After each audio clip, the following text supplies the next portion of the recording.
Hello. Today I wanted to talk about drainage and more specifically water. The forecast for climate change over the next few years is that we're liable to get very heavy downpours interspersed with long periods of drought.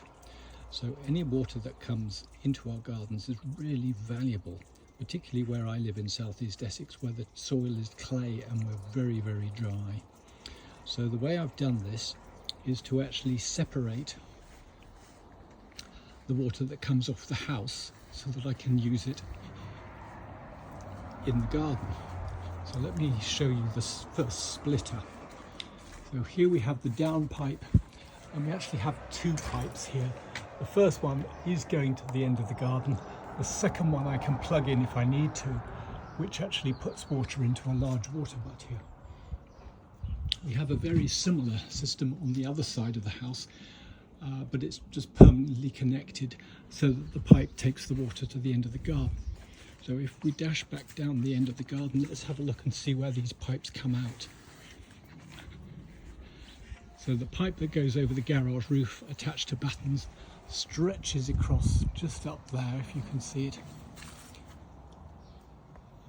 Zero in so you can see it, there we go. And then goes down inside the hedge all the way to the end of the garden. And the other one does exactly the same inside the other hedge on the other side. So if I can find the end of that hedge, pipe rather, it's just underneath this rose bush somewhere. Let's see if I can find it.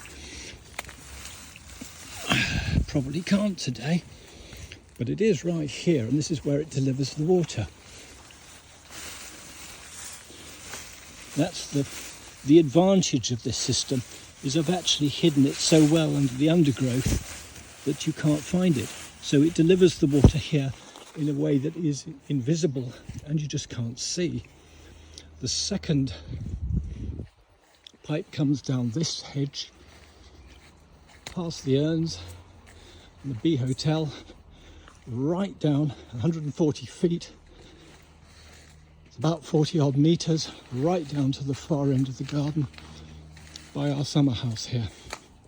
And even that has almost disappeared. Let's see if I can still see it. Here we go. And I've left it long here so that I can actually move it around if I need to. So if the pear tree here gets plenty of water, I can simply move the hose and put it to another tree or another part of the garden.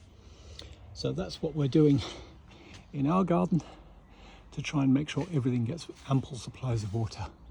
Thanks for listening.